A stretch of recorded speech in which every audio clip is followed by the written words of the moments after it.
घर से बहुत हिया अच्छा है सब है लड़ावल नजरिया कि सब है झूमन चाहे मोर गोद गाल रे अरे गोद गाल रे। ए भैया आई ना रोड़ा कहीं कि गोद तोरी सुना दे बाला रे लाल लाल रे कि गोद तोरी सुना दे बाला रे लाल रे कि रोड पर चले लुका माल चल रे। अरे ए में को लाइन रहे भैया तू गावो हम नाचो तो नहीं गोरी अरे लइका चिल्लाले सो अरे कि माल माल रे अरे लइका चिल्लाले सो माल रे गोदी तोदी चुनरी अरे गोदी तोदी चुनरी बाला रे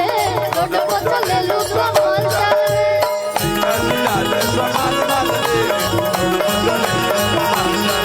जब निकले नी घर से बहुत हिया चाहे सब लड़ा बन नजरिया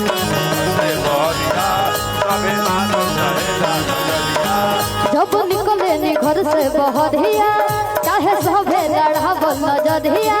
सब झूमन चाहे मोर गोद गाल रे गोद गाल रे अरे गाल रे आज गोद तोदी चुनरी बाला रे।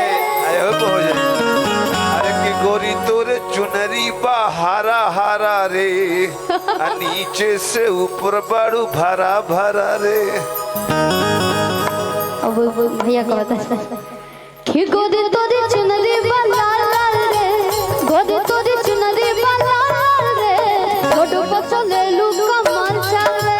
गोरी तोरे चुनरी बा अरे गोदी तोदी चुनरी बाला